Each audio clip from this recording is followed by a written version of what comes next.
Et bonsoir à tous, bienvenue sur Radio Libertarien, 0% socialiste, 100% acide. C'est l'heure de votre revue d'actualité. Bonsoir Ellie, bonsoir tout le monde. Et bonsoir Adam, j'espère que vous allez tous très très bien. Comme d'habitude, on est très content de vous retrouver. J'espère que tout le monde est en forme. Ça sera mieux. Bonsoir Stéphane, bonsoir JS, bonsoir Benoît. Merci Stéphane pour ton abonnement, 9e mois d'abonnement, 9 mois consécutifs. Merci à toi Stéphane. Incroyable. Benoît remboursé.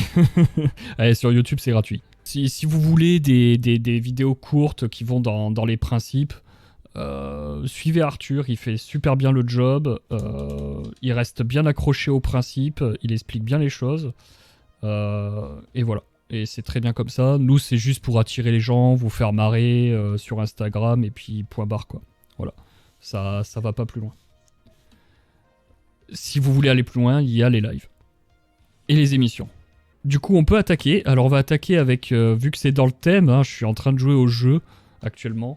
Vous avez le parti présidentiel Renaissance qui a posté un thread comparant des personnalités politiques à des personnages d'Harry Potter. Alors ils l'ont supprimé juste après. Donc Voldemort c'est Marine Le Pen, chef des Mange-Morts. Elle fait tout pour vous oublier, pour faire oublier son nom et son terrible passé, mais comptez sur nous pour toujours les rappeler. Dumbledore, Emmanuel Macron, hein, il est directeur de Poudlard, machin. On l'accuse d'avoir parfois la pensée complexe, mais il aime son école plus que tout, etc. Une mandragore, Sandrine Rousseau, tout est bio, sort régulièrement de sa serre pour déstructurer les hommes, casse les oreilles de son propre camp. Je trouve ça très drôle, hein, je trouve ça excellent. Je trouve ça énorme, je l'ai trouvé celle-ci. Ça me fait trop rire. Mimi Guignard, Jean-Luc Mélenchon, hante la vie politique depuis trop longtemps, se plaint beaucoup, aime le bruit, la fureur, le tumulte et le fracas pour rappeler qu'il est encore bien là. Et voilà. Alors, je sais pas, peut-être que Mediavenir s'est fait arnaquer, mais ça m'a fait beaucoup rire, en fait, ce faux compte. Parce que je suppose que c'est un faux compte. Et voilà, ça m'a fait énormément rire, parce que il y a du vrai là-dedans. C'est-à-dire que vous avez des gens qui vont comparer... ça s'est déjà fait aux États-Unis. Des gens ont comparé des politiciens, notamment Trump, à Voldemort. Voilà. Je trouve ça très drôle. C'était pour commencer sur un petit ton humoristique. Voilà. Je vais aller un tout petit peu plus loin, je vais creuser un peu le sujet, alors que si vous le savez peut-être ou peut-être pas, hein, mais le jeu Hogwarts Legacy a eu pas mal de polémiques liées à son autrice, en tout cas de l'univers Harry Potter, J.K. Rowling, qui est soi-disant transphobe. Attention, elle a donné son opinion sur ce qu'est une femme. Et que seule une femme biologique peut avoir des menstruations. Attention. Jusque-là, ça me semble assez évident. Mais bon, bref. Apparemment pas pour tout le monde. Et les gens les plus hargneux de Twitter, hein, parce que ce sont toujours les mêmes, ont appelé au boycott du jeu, agressent directement les streamers, hein, ceux qui diffusent le jeu sur Twitch ou autre. Hein, ils les invectivent, ils font même des listes. C'est assez drôle. J'aurais pas aimé être leur voisin dans les années 30-40, personnellement. Donc font des listes des streamers, etc. Enfin, c'est un pataquès pas possible. Mais le jeu, en fait, bat tous les records de vente et de stream. Parce que c'est un bon jeu. Bon jeu, Bon film. oui, c'est un bon jeu. C'est pas un jeu exceptionnel, mais c'est un bon jeu. Et surtout, en fait, c'est un jeu qui parle à tout le monde. Pas aux gamers, en fait. Ça va parler à tout le monde, en fait. Tous ceux qui sont intéressés par l'univers Harry Potter, ils veulent un jeu tranquille. Bon, bah, ils prennent celui-là. Il fonctionne, il marche bien. Et tout va bien, donc ça achète. Donc, en fait, les plus énervés de la politique, bah, ils peuvent rentrer à la niche. Voilà, ils peuvent rentrer à la niche parce qu'en attendant, J.K. Rowling fait quand même du chiffre. Et elle vous le dit clairement d'ailleurs que de toute façon, bah, elle continuera à faire de l'argent. Peu importe que t'appelles au boycott ou pas, quoi, tu vois. Enfin. Donc voilà. C'était pour faire le petit lien avec ça. Ça me fait extrêmement rire. Bon, en tout cas, je prends mon pied sur Hogwarts Legacy. Donc, s'il y a des progressistes de gauche qui m'écoutent, hein, désolé pour vous. Hein. Moi, je m'amuse beaucoup sur ce jeu. Qui est d'une qualité artistique indéniable. Et voilà, c'est assez drôle. C'est assez drôle, sachant que, quand même, J.K. Rowling est plutôt de gauche, quoi. Donc ça se tape entre eux. Oui, c'est ça qui est le plus drôle, c'est comme l'univers d'Harry Potter transpire quand même une certaine forme de bien-pensance, tu vois, de multiculturalisme et tout ça. Donc c'est quand même presque... Dumbledore est homosexuel. Ouais, bon, ça, elle l'a rajouté après pour faire plaisir aux gens, mais bon, peu Non, non, importe. non, ça s'est fait après, et en plus, après, ça a été confirmé avec les animaux fantastiques, etc. Non, je pense que c'était. Elle avait pas comme idée de le mettre forcément en avant, parce que. Bah, c'est pas son combat, c'est d'une génération d'avant nous, hein. Donc, tu sais, les problèmes de ce qui se passe dans le slip, c'est un truc de woke, hein, c'est pas. Oui, c'est pas plus mal, ça reste un livre pour enfants, genre c'est des problématiques qui doivent être Voilà. secondaires dans l'histoire. Enfin, t'as pas... Enfin, je sais pas, mais... Comme tu dis, ce qui se passe dans le slip de Dumbledore, qu'est-ce qu'on en a à foutre? Genre quand t'étais enfant, jamais de la vie, tu regardais Harry Potter ou tu le lisais, tu t'en foutais, tu te posais même pas la question, en fait.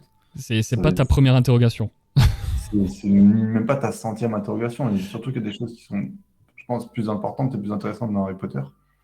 C'est marrant que tu en parles parce que je relisais un passage de Jordan Peterson sur le sujet et Ouais. l'intuition qu'elle avait eue, tu sais, par rapport au basilic, au serpent, la représentation du mal. Et il faisait le lien justement avec Voldemort qui prenait contrôle du serpent. Et lui, comme d'habitude, bah, tu sais, il en fait une interprétation biblique. Il fait un parallèle avec ce qui se passe dans la Bible, enfin, dans la Genèse, quand Adam et Ève font face au serpent. Donc c'était intéressant.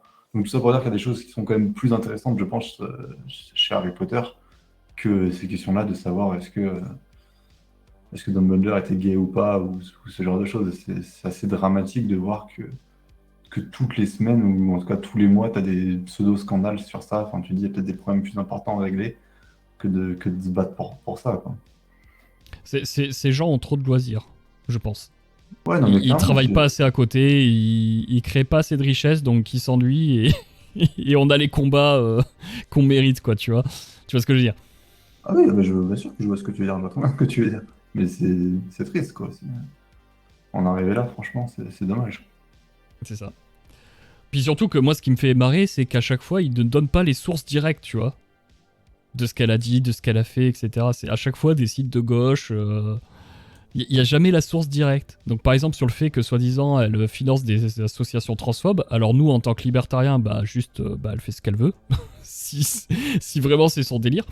Mais en plus de ça, c'est même pas vrai, en fait, c'est faux.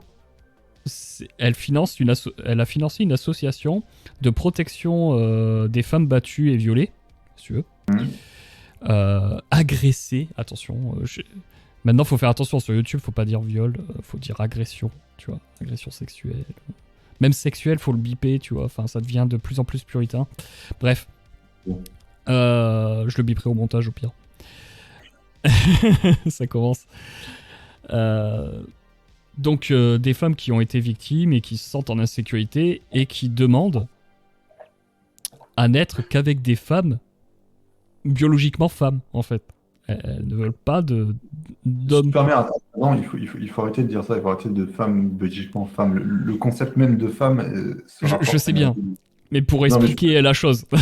non, mais d'ailleurs, également, il faudra dire ça aux gens, c'est que oui, femme, ça, c'est par définition biologique. Il n'y a pas d'autre interprétation à avoir. Ça n'a aucun sens. Les gens qui disent oui, je suis une femme parce que je me sens femme, c'est ce qui s'appelle en fait une définition circulaire. C'est-à-dire que tu ne définis pas ce que c'est qu'une femme. Tu vois, si Ah tu bah dis, faut voir qu'est-ce qui est... c'est quoi une femme, ou je sais plus comment c'est le titre en anglais de Matt Walsh, qui a fait un hein. documentaire là-dessus. Oui, il demande aux gens de définir ce que c'est que homme et femme. Ouais, qui est très drôle, j'adore. Et les gens répondent n'importe quoi, j'imagine. Ils Ah disent, bah t'as le vieux qui fait bah une femme c'est quelqu'un qui peut avoir un enfant en fait, tu vois, qui peut accoucher. Et un homme il a un pénis. Point. Tu vois, le vieux, voilà. Et puis t'as les gens qui sont un peu matrixés dans la tête et puis qui sont là en train de donner des fausses définitions, comme tu dis, des définitions circulaires qui définissent la femme par la femme en fait. T'es là mais ouais, mais tu... non. Enfin, bref, c'est absurde. Et Être une femme d'ailleurs, c'est se sentir femme. Mais oui, mais oui, du coup bah, c'est quoi être une femme? Tu vois. exactement. T'as rien défini du tout. Non, mais c'est important. Tu vois, il faut dire, il n'y a pas de. Tu fais pas de discrimination en disant ça, t'agresses personne en disant ça. C'est juste utiliser un concept. Ça va pas plus loin que ça. C'est ça. Mais bon, pour revenir au sujet, si tu veux, en fait, elle a juste financé, parce qu'elle a eu beaucoup de pognon, hein, ça a marché, hein, ce qu'elle a produit. Ouais. Elle a juste financé, en fait... alors oui, comme quoi elle finance un parti politique problématique. Elle a financé le parti travailliste. Un parti de gauche, on est d'accord. Oui. Non, mais ils se tapent entre eux, c'est formidable, moi je trouve ça très bien. Continuez ainsi, tapez-vous entre vous, parce que là, aujourd'hui, J.K. Rowling pense porter plainte pour diffamation, etc., parce qu'on la traite de nazi et tout, là, actuellement. Je pense que ça commence un tout petit peu à l'énerver, et peut-être à... Voilà. Mais bon, je trouve ça fou, quand même, cette histoire, tout ça pour des bouquins, en fait. Tout ça pour des bouquins qui en soi, sont extrêmement bons. Moi, j'aimerais te demander au WoK, dans ce cas-là, allons-y gaiement, prenons tous les auteurs, absolument tous, et vérifions leur vie. Bah, je peux te dire que tous les auteurs classiques, il y en a un bon paquet que tu vas virer. Ah bah oui, hein, si tu prends les Voltaire et compagnie, quand ils faisaient l'apologie de l'esclavage, tu prends Céline, qui a écrit des pamphlets antisémites, bon, bref, je vais pas faire la liste. Mais Tu pas avais que de ça, temps en temps. hein. Il y a de Oui, tout, pas en que fait. ça. Il y a de tout. Ceux qui ont vu les et puis à gauche aussi, ceux qui aiment bien, les Jean-Paul Sartre, les Simone de Beauvoir, Qui aime beaucoup les petits-enfants. exactement, qui ont beaucoup aimé les petits-enfants quand même. Coucou Les deux, là. Libération. Ouais. Donc voilà, est-ce qu'on fait quoi? On cancel Simone de Beauvoir aussi? Enfin bref, de toute façon, ça c'est typique des gens qui sont pas capables de produire. Quand tu peux pas produire, t'as envie de détruire. Tu vois, par contre, si tu préfères, c'est plus facile comme ça d'être du côté de ceux qui défendent la bonne morale, la bonne vertu, que d'essayer de faire quelque chose de parfait, tu vois. Tout à fait. Enfin, d'essayer tout simplement de produire quelque chose avant de produire quelque chose de parfait. Parce que comme tu dis, je pense que quand même Harry Potter, c'est une œuvre qui est quand même qui a marqué en tout cas toute une génération. Donc avant de cracher dessus comme ça, c'est bien d'avoir une certaine légitimité, d'avoir toi-même produit quelque chose qui montre que tu peux te permettre de porter un regard critique. Mais si t'es juste là en mode c'est transphobe, ou c'est même pas ça, c'est même pas Harry Potter transphobe, c'est l'autrice est transphobe, bah mec, c'est un peu léger quand même. Bah, transphobe, juste parce qu'elle a dit une femme, c'est quelqu'un qui a ses règles et qu'elle a financé une association qui protège des femmes qui ont donc un vagin. Voilà, tu vois. Non, mais C'est quand même fou, quoi. ce qui est la preuve que le wokisme est une pensée totalitaire. Ah oui, tout à fait.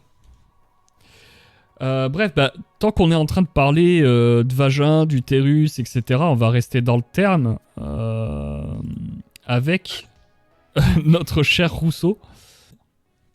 Lâchez nos utérus. Un conseil, lâchez nos utérus. Si vous souhaitez aider les femmes, faites l'égalité salariale, le congé paternité, équivalent au congé maternité. Laissez partir les femmes avant 64 ans avec les trimestres acquis. Retirez votre réforme. Nos ventres ne sont pas la variable d'ajustement de votre réforme des retraites.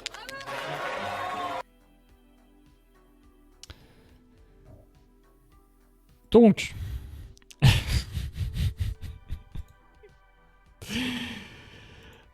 déjà, oui, effectivement, Benoît, il y a toujours ce mythe de l'égalité salariale. Enfin, comme tu dis, de l'inégalité salariale. Hein, en fait, c'est peanuts. Hein, ce qui reste d'indémontrable, en fait, d'injustifiable en termes d'inégalité de salaire entre hommes et femmes peut s'expliquer juste par l'ambition, enfin, ce genre de choses, etc. Enfin, bref.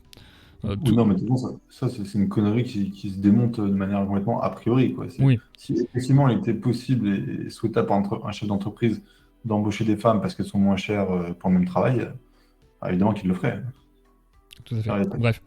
Mais ça, on en avait déjà parlé, on avait déjà fait des trucs là-dessus. Il n'y a pas besoin de. Pour moi, il n'y a même pas besoin de statistiques sur un truc comme ça. Mais... Tout à fait. Ouais. Mais moi, ce qui me fait beaucoup rire, en fait, c'est pour ça que j'ai sélectionné le truc. Bon, déjà, elle me fait énormément rire. Enfin, elle me fait rire et peur en même temps. C'est les deux. Mais c'est le fait qu'elle te dise... pourquoi elle parle de ça? Je crois que c'est parce que l'extrême droite, la droite, a parlé du taux de natalité. qu'il fallait revenir à une politique nataliste. Je vais juste me placer dans la tête d'un étatiste qui veut garder le système social français magnifique que le monde nous envie. Tu veux garder ta putain de retraite par répartition, t'as pas le choix de faire des gosses. Sinon, ça marche plus. Ah bah oui, c'est un Ponzi. Il faut des gens en bas de la pyramide. Hein. Bah oui, en fait. Donc, si tu veux garder la retraite par répartition, en fait, t'as 3 solutions. Et il y en a 2, je vais en parler plus tard, avec le vieillissement. Vous allez voir. Mais il y a la natalité. Il y a l'élimination de personnes. La purge. Il y a la robotique. Donc non, mais même 4. Il y a la robotique. Ça, c'est proposé par Zemmour, hein, de remplacer, en fait, au lieu de faire venir des immigrés, qui est la 4e solution, de les remplacer par des robots. C'est magnifique, hein, c'est fantastique, mais bon, je pense que certains métiers, en fait, tu peux juste pas le remplacer par des robots à l'heure actuelle, en fait. Je vois pas très bien comment l'État peut planifier le remplacement d'étrangers à faire venir en France par des robots, sachant qu'aujourd'hui, un robot, c'est une machine-outil sur une chaîne de construction de voitures, tu vois. Donc il y a certains métiers, tu vas avoir du mal à le remplacer par un robot, pour l'instant. Seules les entreprises peuvent savoir ce qu'ils peuvent faire ou ne pas faire dans leur production à eux. Hein. Bref. Comme tout à l'heure, réponse a priori, si effectivement les entreprises pouvaient utiliser un robot pour faire la même chose en moins cher, elles le feraient. Donc, si elles le font pas, c'est qu'il y a une raison. C'est ça. Donc là, Sandrine Rousseau nous dit, en fait, voilà, politique nataliste, vouloir forcer les femmes à faire des enfants, etc., parce que c'est lié avec l'anti-avortement du RN, etc., alors que maintenant, ils sont plus du tout anti-avortement, mais c'est pas grave. Faut se mettre à jour de temps en temps. C'est un peu compliqué à les suivre, ces partis politiques, hein, je te jure. Donc du coup, là, elle prend grippe parce que ça rentre en contradiction avec son combat féministe. Tu sais, l'inclusivité, tout ça, tu vois. Pas l'inclusivité, l'intersectionnalité, pardon. Les combats intersectionnels, tu vois. Elle est femme, en même temps de gauche, communiste, machin, etc. Bon, en même temps, elle est blanche, donc elle perd des points au niveau victimisation, hein, forcément. Donc comment ? Hétérosexuelle en plus. Je sais pas, j'ai pas été vérifié ce qu'ils avaient vraiment fait avec son homme. Elle a son mari déconstruit. Hein. Bon, après, je sais pas. Ouais, mais du coup, vu qu'il est déconstruit, est-ce que. Ah, ouais, tu vois, la question se pose. Je sais pas. Et puis, est-ce que c'est vraiment un homme, du coup, parce que peut-être qu'il se sent femme, enfin bref. Mais... Ah, tout à fait. Mais voilà, là, elle rentre en contradiction avec sa propre idéologie. Elle veut maintenir un système qui se base justement sur la démographie, sur l'exploitation humaine, mais il faut qu'on leur lâche la grappe et qu'on n'ait pas de politique nataliste. Bah ouais, mais à un moment donné, en fait, tu peux pas avoir le beurre et l'argent du beurre. Non, mais attends, arrête d'aller sur le terrain de la raison. Elle est là pour créer son petit malaise. Tous les mois ou toutes les semaines, elle nous fait son petit malaise, comme ça, elle va à l'assemblée, elle fait un signe de vagin, elle ne sait pas pourquoi. Ça parle souvent comme de vagin avec elle. Donc, souvent, même quand ça n'a aucun rapport. Avec toutes ces femelles-là, hein, qui sont dans ces combats-là. Hein, tu sais, ça dit des hommes que, sortis de notre pénis, en fait, voilà, on sait pas raisonner. Mais j'ai l'impression que ces femmes-là, c'est un peu la même chose, tu vois. C'est le pendant féminin de l'homme viriliste, kiki, tu vois. C'est vraiment ça. Je suis assez d'accord. J'ai toujours été fasciné par la capacité comme ça des féministes à la fois te reprocher de, comme tu dis, de réfléchir trop avec ton sexe ou faire preuve de masculinité toxique, d'ailleurs qu'elle ne définissent jamais, ou ce genre de choses, et en même temps à être complètement obsédé par la question sexuelle, quoi. Tu vois, Sandrine Rousseau, c'est un excellent exemple. Elle ne peut pas s'empêcher de parler de vagin. On est sur la réforme des retraites. C'est quoi le rapport? Quand t'as envoyé la vidéo, je me suis dit, mais qu'est-ce qui se passe encore? Qu'est-ce qui se passe dans sa tête? Non, mais pareil, je suis tombé dessus, j'étais là, non, mais c'est pas possible. Pourquoi? Toujours plus avec elle. Justement, tant qu'on est sur les retraites, hein, voilà, sans transition, pourrait-on... Alors, je vous montre pas forcément l'image, on s'en fout. Pourrait-on augmenter la TVA plutôt que d'allonger la durée de travail? Alors, ça a été débouté par le gouvernement, etc. Mais la question, en tout cas, est posée par certains partis d'augmenter la TVA pour financer justement les retraites, au moins jusqu'à 2030. C'est quel parti qui a proposé ça? Oh bah, je sais plus. Attends, je vais revérifier. Parce que tu as quand même beaucoup de partis de gauche qui nous disent que la TVA est un impôt injuste parce que voilà, ça touche plus les pauvres, etc. Donc c'est pour ça que ça m'intéresse de savoir. Alors attends, je regarde. Encore une fois, on m'a pas demandé de faire preuve de cohérence, mais bon. Si on peut critiquer, on va critiquer quand même, on va se faire plaisir. Alors dans l'article, j'ai pas l'impression qu'ils disent vraiment qui c'est qui l'a expliqué. Alors si on augmente le taux de TVA, celui à 20% de 1 point, on estime entre 8 et 9 milliards d'euros les recettes supplémentaires. Ce risque toutefois François Ecal, économiste et auteur du site FIPECO. Si on augmente tous les taux de 1 point en incluant les taux réduits, cela rapporterait entre 12 et 13 milliards. Ouais. Voilà. Bon, moi je veux bien. Bon, après l'article de BFM est pas trop mal parce qu'après il te parle quand même des effets indésirables de la hausse du TVA. Donc ça entraînerait une baisse de 0,6 points du niveau de vie pour l'ensemble des foyers, en particulier les plus modestes, bah oui forcément. De 10%, pour les 10% les plus modestes, la baisse de niveau de vie atteindrait 1,8%, etc., etc. Bref, c'est-à-dire que pour financer un vol, on va augmenter le vol autre part. Mais c'est toujours pareil. On ne change rien à la légitimité de ce vol. Donc Non, mais c'est de la merde. ça mérite d'être un peu plus cohérent que beaucoup de conneries que t'entends. T'entends les mecs qui disent qu'il n'y a pas de problème, qu'on peut continuer comme ça, voire qu'il faut diminuer de ça à 60 ans l'âge de départ à la retraite. On pense qu'on veut de cette solution, mais au moins d'un point de vue purement comptable, elle est moins déliante que beaucoup de trucs Moi, que tu moi, trouves. moi, sincèrement, je serais pour qu'on réduise l'âge de la retraite au moins à 52 ans et qu'on augmente la TVA à 48%. Pour tout. Voilà. Je pense que ça se tiendrait comptablement. J'ai pas encore fait les calculs, mais je pense qu'on est à peu près bon. Et forcément, Ah, ça va bien se passer.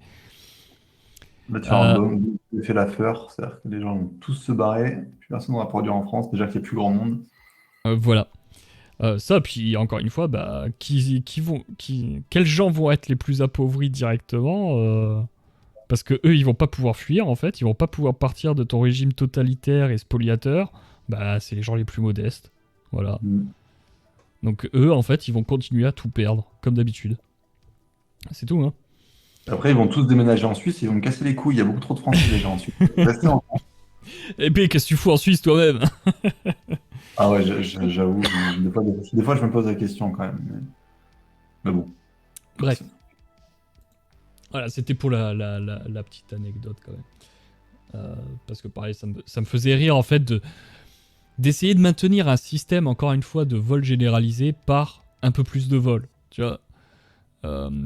Et encore une fois, oui, de façon très comptable, très performative, ouais, ça peut fonctionner, ouais, ok, ça fonctionne. Ça va fonctionner un temps, puis on reviendra toujours au même problème de toute façon. Et encore une fois, au niveau des principes, ça reste du vol. Donc, bah, nous, en tant que libertariens, on n'en veut pas. Non, stop. La meilleure solution pour les retraites, c'est quoi? C'est donner le choix aux gens. Voilà, ça peut être intéressant, hein. On n'a pas encore essayé. C'est très rare, en fait, qu'on ait essayé ça. Tu vois, de laisser faire les gens. C'est plutôt cool. Ouais, donc en France, les choses sont soit obligatoires, soit interdites. C'est ça. Donc un système comme ça de liberté par capitalisation, c'est hors de question.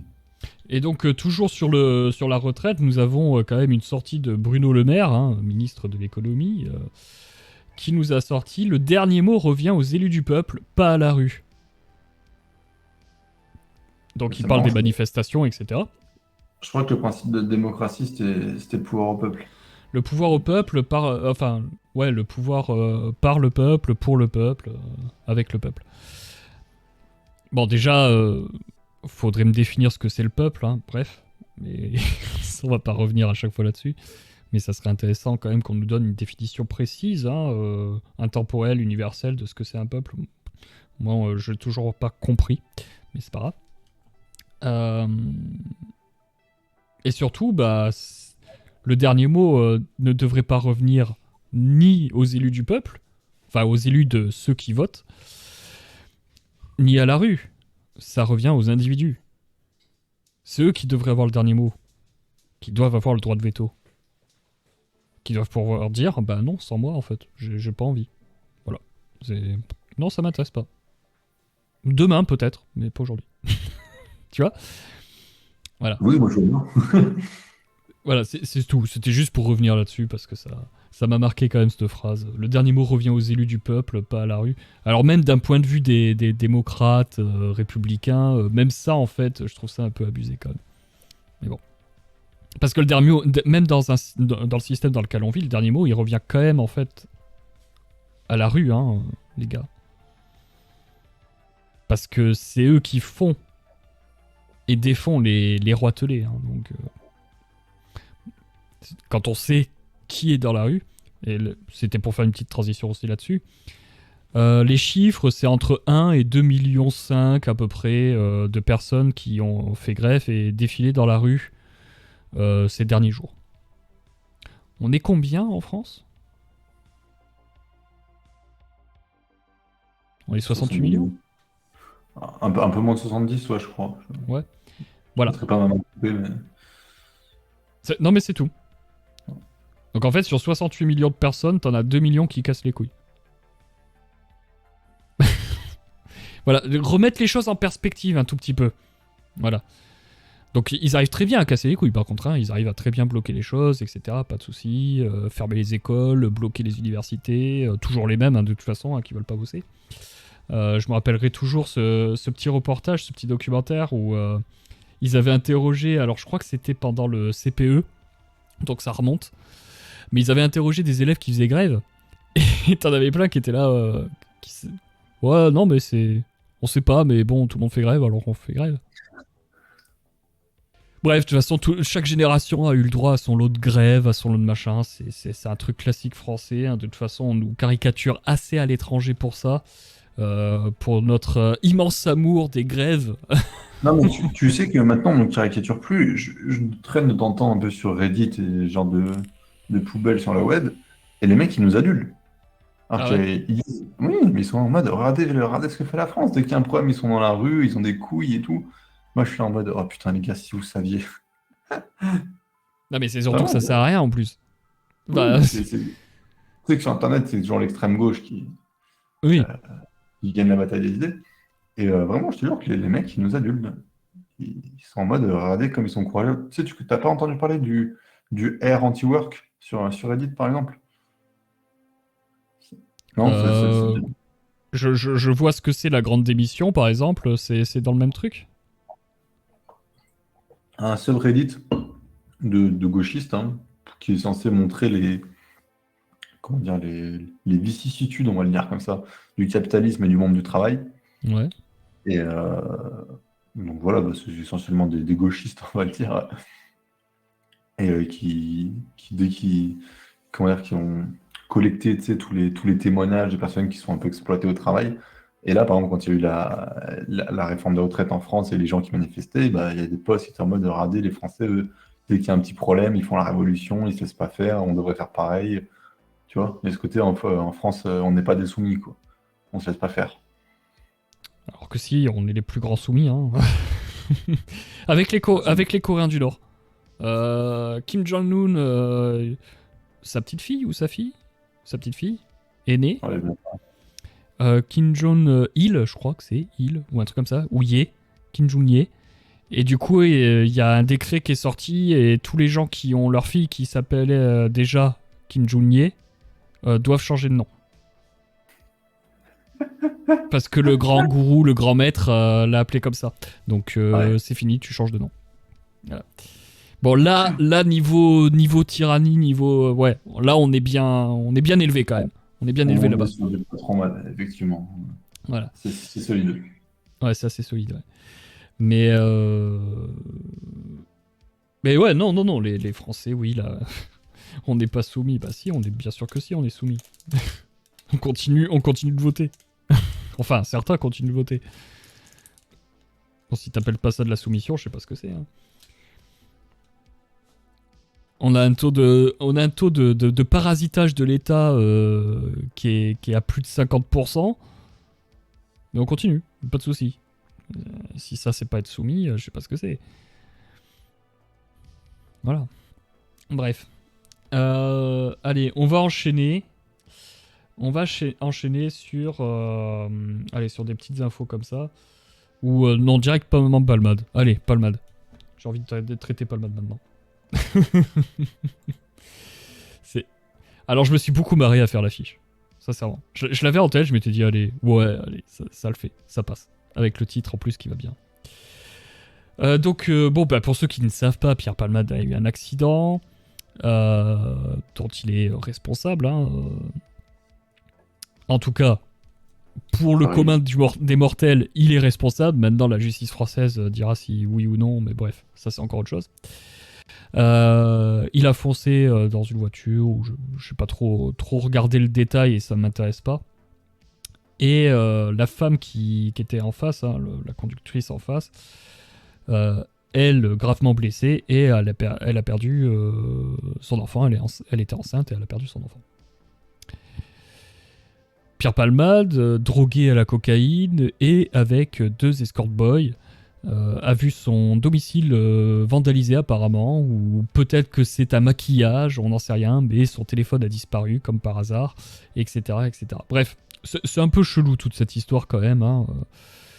Mais en tout cas, Pierre Palmade se mettait bien, c'était un anniversaire ou une fête, je ne sais plus. Ça faisait quelques jours qu'il se mettait bien.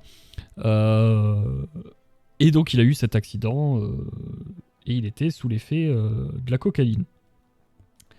Alors, pourquoi j'en parle ? J'en parle parce que nous, en tant que libertariens, si on a bien compris ce que c'est la justice, nous, ce qui nous intéresse, c'est pas le fait qu'il soit sous cocaïne, qu'il soit pas sous cocaïne, qu'il ait des escort boys, qu'il ait pas des escort boys. Il fait ce qu'il veut avec son corps, que ce soit à faire entrer ou autre chose. Enfin bref, voilà, vous avez compris. Il fait ce qu'il veut. Nous, ce qu'on juge, je parle de la drogue. J'ai du temps à comprendre quand même, je suis non, quand même, reste ici, c'est bien ça qu'il voulait dire. Je parle de la drogue. Il met ce qu'il veut dans ses narines. Bon. Oui. Le problème qui se pose, c'est une fois qu'il y a l'agression. C'est une fois qu'il y a une victime, en fait. Une fois que la propriété de la personne a été violée, a été agressée. C'est ça qui nous intéresse. On se moque complètement du fait qu'il ait été sous l'emprise de drogue. Et ça devrait plaire quand même aux mecs de droite, parce qu'il n'y a plus de justification de... alors ok, t'es responsable pénalement, mais bon, t'es pas tout à fait toi-même parce que t'es drogué, puis bon, t'as un problème de drogue, t'es complètement dépendant, donc en fait, tu vas faire de la tôle, mais pas vraiment, tu vas aller en cure de désintox et machin, qui sera payé par le contribuable encore. Non, il n'y a pas de tout ça, en fait. On s'en moque de ça. Après, c'est entre les parties. Si le parti de la victime veut financer la cure de désintox du drogué, allez-y. Vous faites ce que vous voulez. Ça m'étonnerait. Mais faites ce que vous voulez, il n'y a pas de souci.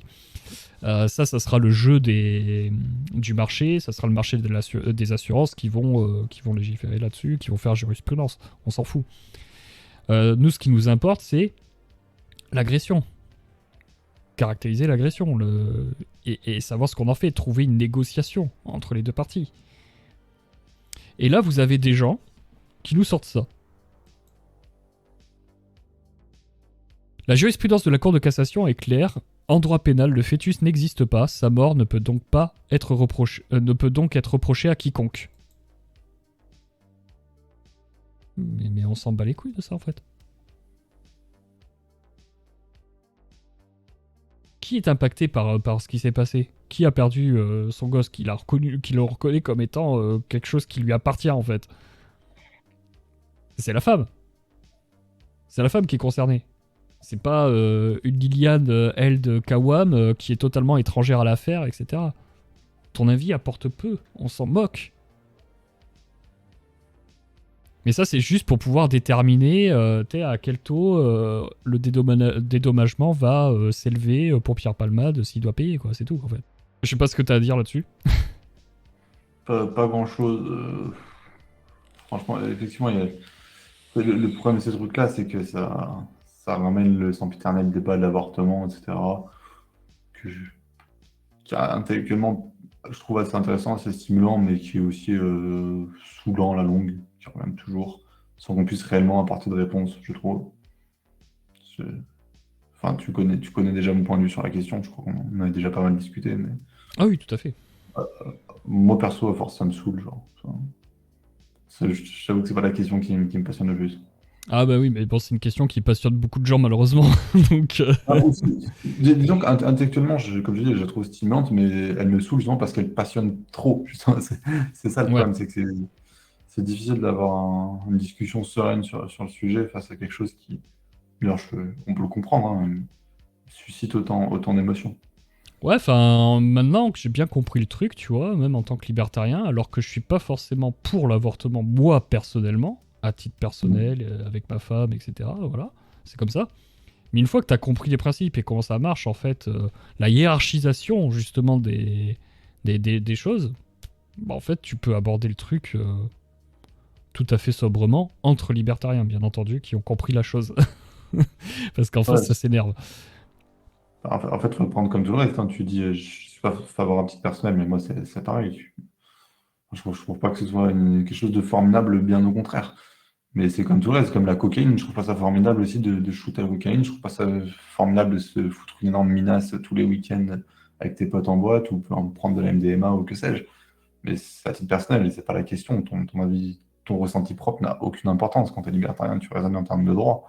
Tu Voilà. poses pas la question de savoir est-ce que moi ça me plaît ou pas, est-ce que ça me fait chaud, est-ce que ça me fait froid. Oui, mais ta vie, on en a rien à faire en fait. C'est pas ça qui compte.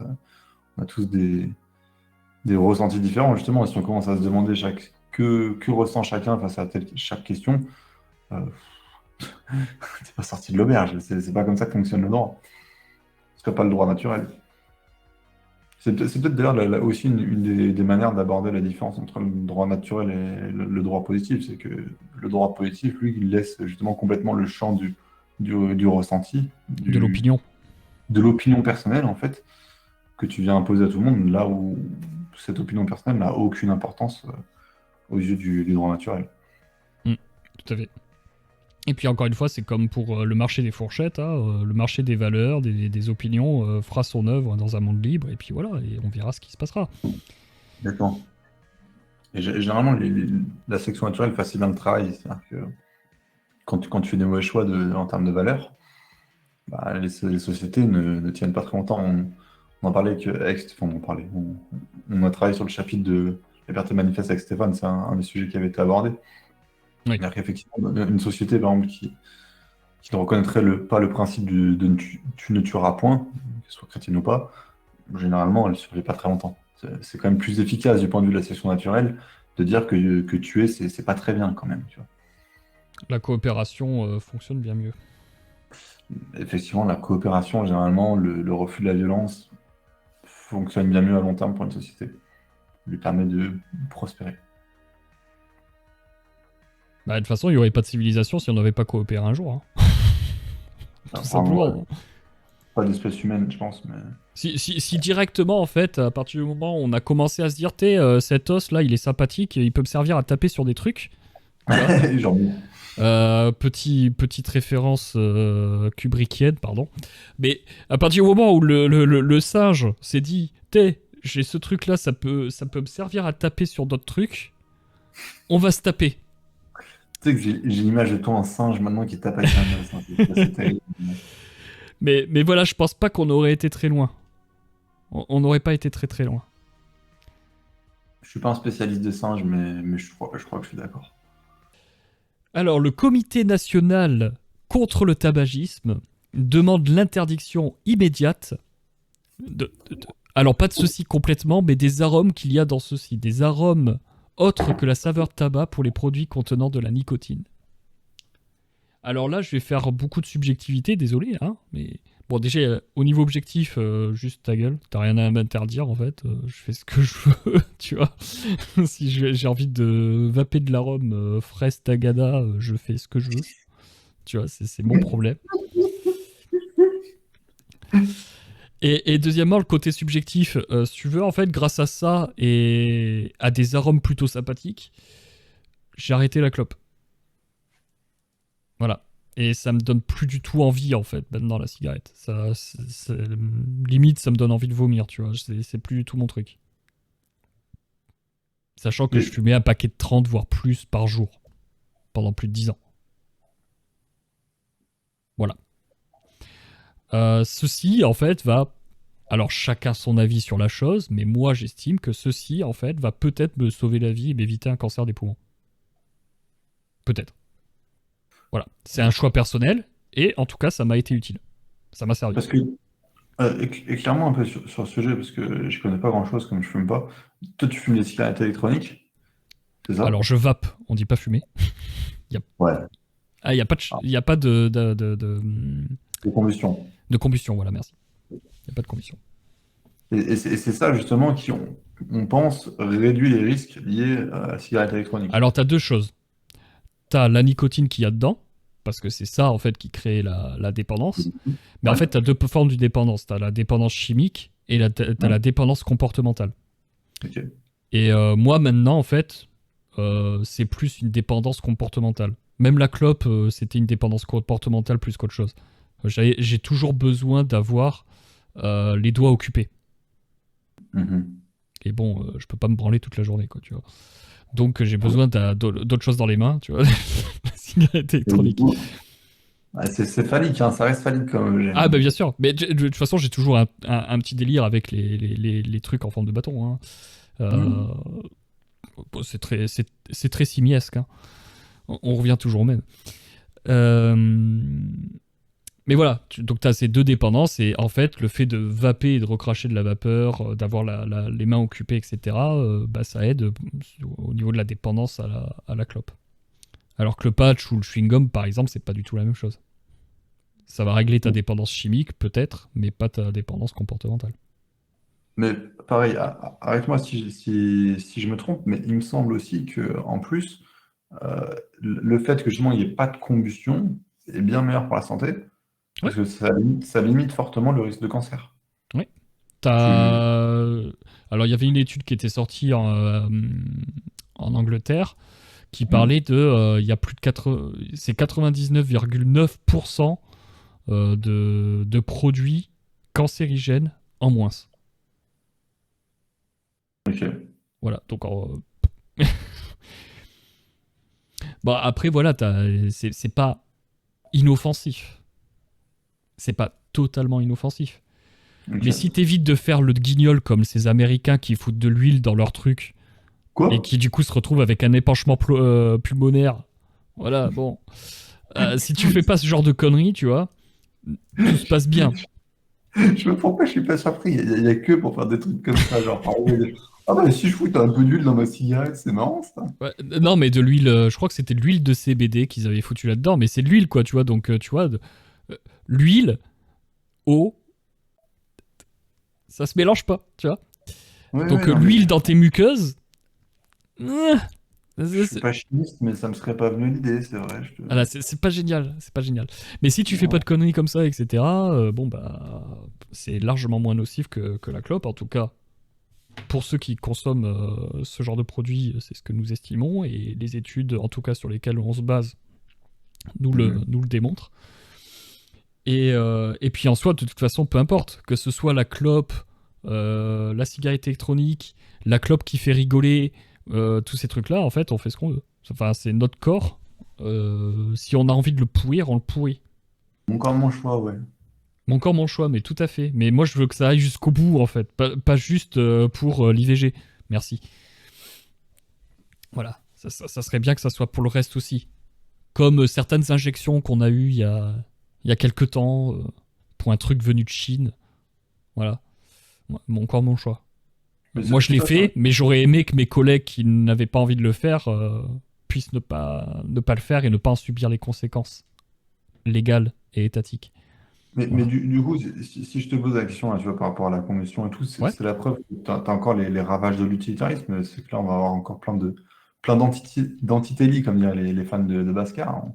Ils font ça, soi-disant, pour une question de santé publique, mais peut-être qu'en réalité, ils vont causer bien plus de dommages que de bénéfices, hein, si tu t'arrêtes sur la stricte Ah pardon, bah bien sûr. question de la santé publique.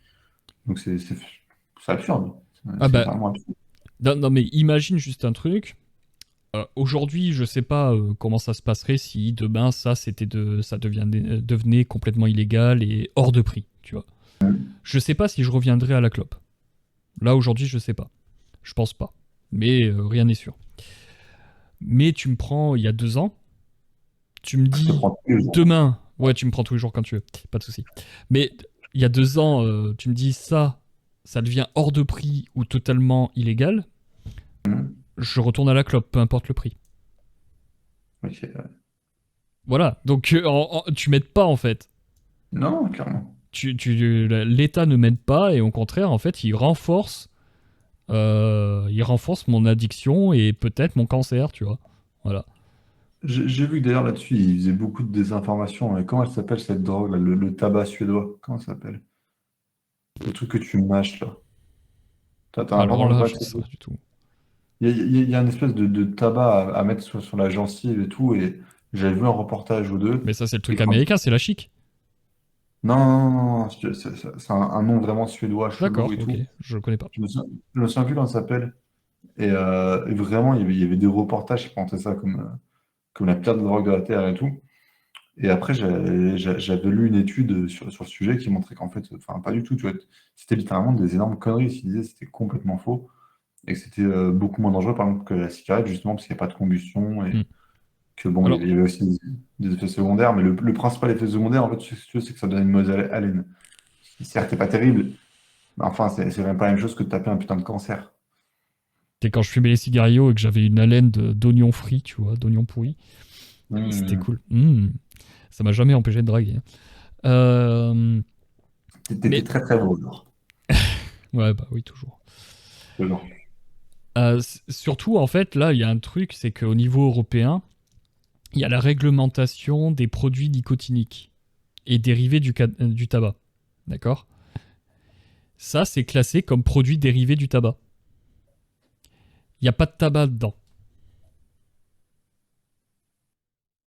Il n'y a pas de tabac. La nicotine peut être produite au laboratoire et tout.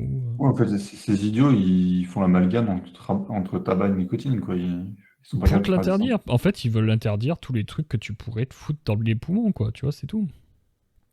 À se demander si c'est pas fait exprès juste pour récolter plus de taxes, hein. Parce que si les mecs prennent pas ça, ils prennent les cigarettes qui sont taxées très, très, très, très fortement. Ouais, tout à fait. Et merde, je sais plus ce que je voulais dire. Oui, et puis c'est surtout que voilà, de toute façon là-dessus, bah, niveau taxe, ça le fait pas. Ils peuvent pas mettre autant de taxes qu'ils le font sur les clopes. Ils peuvent pas dire, t'es au 1er janvier, le paquet de tabac, il va coûter 1 euro de plus. Voilà, là, Ils peuvent pas faire la même chose avec ça, pour l'instant. Pour l'instant. Par contre, ce qu'ils ont pu faire, c'est en le mettant dans les produits dérivés du tabac, Hmm. c'est réglementer les contenants. Donc avant, tu pouvais avoir, par exemple, des trucs de 10 millilitres pour contenir ton jus, tu vois, par exemple, là, Hmm. dans la taux.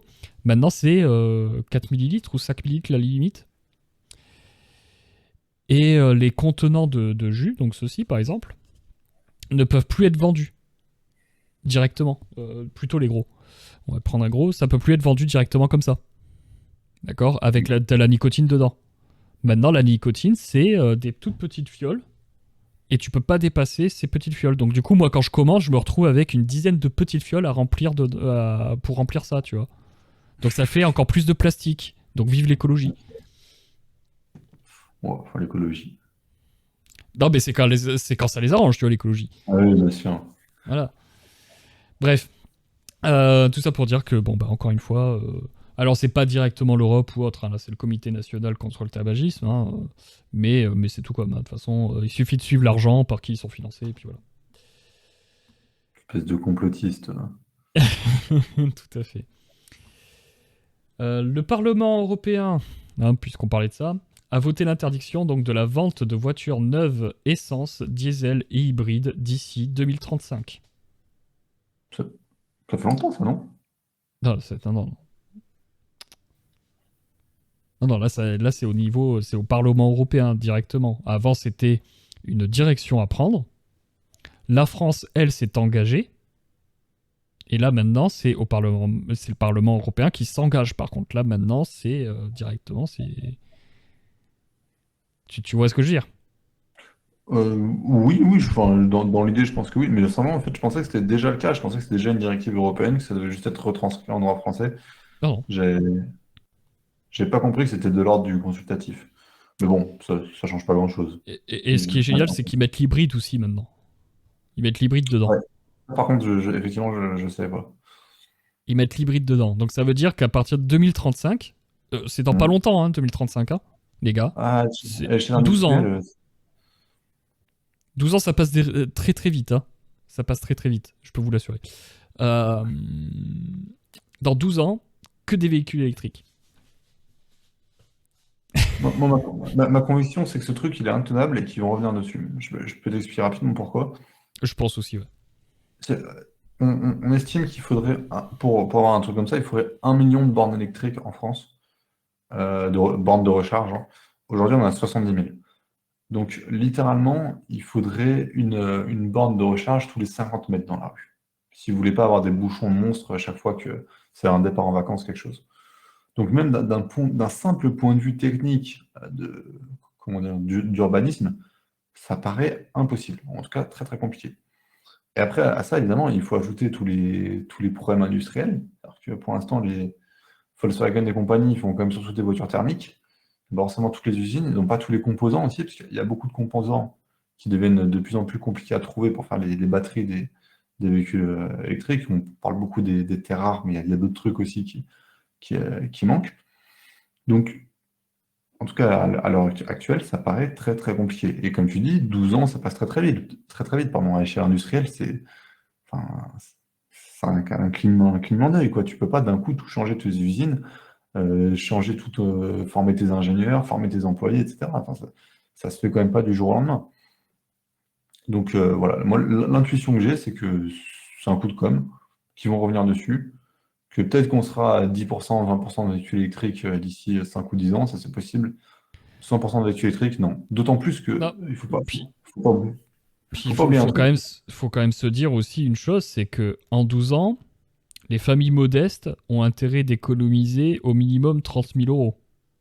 Oui, parce que Ok? tu me coupes l'herbe sous le pied, mais c'est ce que j'allais dire, c'est que les véhicules électriques aujourd'hui coûtent en moyenne 50% plus cher que des véhicules thermiques, pour l'instant. Et comme je disais, comme on risque de manquer de certains matériaux si tu veux passer au 100% électrique, on peut penser, Et qu'il c'est n'y une aura pas boule de de concurrence, cristal, du coup, vu que tu voilà, supprimes les autres alternatives.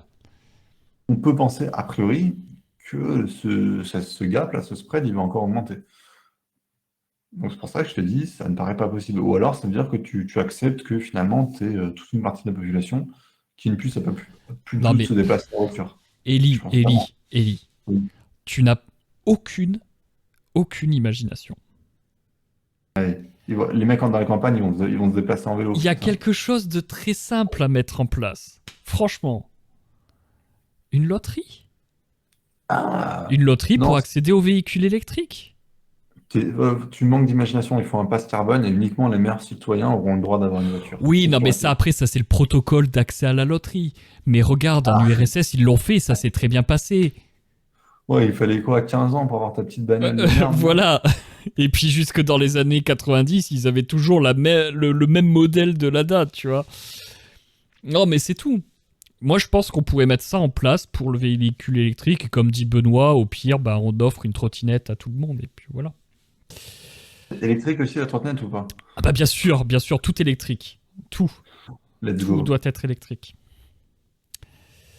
En 12 ans, le capitalisme est capable de beaucoup de choses impensables, mais encore faut-il qu'on le laisse fonctionner. Oui, oui, tout à fait. Mais par exemple, moi, je suis pas un anti-électrique, tu vois, par exemple. Moi, je fantasme complètement sur le Cybertruck de Tesla, tu vois. Enfin, moi, je veux mon Cybertruck. Voilà, je surkiffe les lignes et tout, ça fait très futuriste. Enfin, dans le modèle qu'il a été présenté, là, ils ont arrondi les angles parce que ça pouvait couper les jambes des gens, donc c'est chiant. On est pas avec Euh, ça. ouais, bah, les réglementations américaines. Bah, je pense que ça serait pareil en Europe, de toute façon. Voilà, je suis pas forcément contre l'électrique personnellement. Je trouve que ça peut être intéressant, etc. Tu vois. C'est juste que pour le moment, l'autonomie, moi, ça m'intéresse pas. Voilà, moi j'ai besoin d'une grosse autonomie. Voilà, sinon ça. OSEF. Pour des questions de résilience, etc. Mais voilà, moi Moi, je crois en l'électrique, je pense que ça peut fonctionner à très long terme, etc. C'est tout à fait intéressant, j'ai pas de souci là-dessus, même si j'adore l'odeur du samplon 98. Voilà, l'électrique ne me dérange pas du tout, au contraire. Ceci Et pour la mise en citation, hein. J'adore l'odeur de samplon 98. Adam qui se shoot comme ça à l'essence, comme en Allemagne de l'Est, on adore. tu déconnes, mais j'ai fait de l'essence il y a 2 jours, 3 jours. Et ça faisait un moment Ouais. que j'avais pas fait de l'essence, c'était ma femme qui l'avait fait la dernière fois. Et j'étais là, je respirais l'odeur, j'étais là, oh putain, quand même ça sent bon quoi, merde. Mais ok, t'as fait un plein d'essence. J'ai vu que t'allais sniffer réellement de l'essence. Je me suis dit, mais putain, le con, il Non, le non, fait faut pas vraiment. déconner. Faut pas... Mais en soi, sur l'électrique, moi je suis d'accord avec toi. Mais non plus, j'ai absolument rien contre l'électrique. Même je trouve ça plutôt cool. Ça fait pas de bruit, c'est marrant et tout. Moi, je suis pas un gros fan des grosses essences là, qui font du bruit, tout ça. Mais c'est pas franchement la question en fait. C'est juste que prennent des décisions stupides, arbitraires et dangereuses. Parce que, comme on disait, il y a une partie de la population qui a quand même besoin de voiture, qui n'a pas forcément les moyens de rouler en Tesla. Et pour eux, t'es bien gentil, mais ils sont quand même un peu bâtards de passer leur loi là, depuis leur tour d'ivoire à Bruxelles ou je sais pas où, sans se soucier absolument du quotidien des gens, quoi. Je trouve ça assez délirant quand même. Ah bah, après, ils comprennent pas qu'on dise qu'ils sont déconnectés de la réalité, mais bon. Mais ils le sont. Ils sont totalement déconnectés, clairement. Et voilà, Non, mais voilà, moi j'ai rien contre ça. Et effectivement, une société capitaliste est libre, et surtout libre. Bah clairement, là on serait déjà avec des quadripodes électriques, à l'énergie nucléaire, à la fusion nucléaire mobile, des trucs cool quoi, tu vois. Et moi je fantasme là-dessus, il n'y a pas de souci. Je signe, je signe. Moi pour une société comme ça, pas de problème. Mais le véhicule qui est électrique qui vous propose, il y a allez, l'équivalent de l'encyclopédie Universalis de réglementation sur une broche, tu vois. Enfin, ça peut pas fonctionner. Ça peut pas fonctionner avec autant de réglementation. Ça peut pas fonctionner avec autant de barrières aux frontières pour importer des cartes. Merde, je sais plus comment t'appelles ça.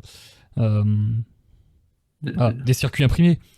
Voilà. oui. Déjà que c'est la merde pour produire des circuits imprimés en ce moment, mais en plus de ça, avec les réglementations européennes sur les transports par la poste, etc., ça met en faillite un nombre d'entreprises, mais vous avez même pas idée. Là, Et j'en d'autant parlais plus, sur Telegram, ça a foutu l'entreprise de ici Japon. Alors pas dans la merde parce qu'ils ont plein d'autres activités, ils se sont diversifiés, donc c'est pas un problème.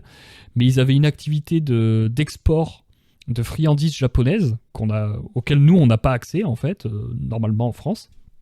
Genre des Kit Kat avec des saveurs complètement hallucinantes. Enfin voilà, t'as plein de trucs à découvrir qui sont cool quoi, tu vois. Enfin moi je trouve ça sympa.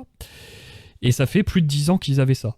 Qu'ils avaient cette entreprise qui fonctionnait du tonnerre. C'était quasiment je crois que c'est entre 50 ou 70% de leur chiffre d'affaires, c'était ça, cette activité-là. Et en fait, entre le Covid et les réglementations européennes à l'import de produits alimentaires, bah, ils se retrouvent en fait avec leurs produits aujourd'hui qui sont complètement bloqués aux douanes. ouais, et puis, il pourrait y avoir des problèmes encore plus radicaux que ça, surtout pour les véhicules électriques. Mais du coup, ils ont C'est arrêté, hein. Ils ont arrêté leur production. Enfin, c'est fini cette activité-là. hein, Voilà. mais l'autre souci dont on n'a pas parlé pour les véhicules électriques, c'est que pour eux, tout simplement, on ne peut y avoir de semi-conducteurs. En tout cas, beaucoup, beaucoup moins. Parce que tu sais que t'as une société qui produit, je crois, 50 ou 60% de tous les semi-conducteurs du monde. Donc c'est énorme, hein, les semi-conducteurs, t'as ça dans à peu près tous les produits électroniques, Oui. qui s'appelle TSMC, Mhm. Taiwan Semiconductor. Et sauf qu'évidemment, en ce moment, il y a quand même quelques inquiétudes sur le fait qu'il puisse y avoir éventuellement une guerre à Taïwan, que la Chine pourrait envahir le pays. Et si ça se produisait, ça risquerait évidemment d'affaiblir très très très fortement la production mondiale, hein, jusqu'à voilà, à peu près 50%. Et donc là, passer au tout électrique dans ces conditions-là, c'est juste impensable, quoi. C'est de l'ordre du fantasme. Donc tout ça juste pour rajouter une couche sur tout le bordel que peuvent foutre les États. Ils peuvent d'un côté t'imposer un truc et d'un autre côté faire en sorte que ce soit absolument pas possible. C'est ça. Même si sur ce sujet, je crois que les États-Unis commencent à rapatrier un peu les usines parce qu'ils se sont rendus compte que quand même c'était un peu dangereux de laisser Oui, oui, oui, reposer la oui. Maintenant, mondiale. ça se relance bien. Ça se relance bien aux Ouais. États-Unis. Mais voilà, c'est aux États-Unis. C'est pas ici.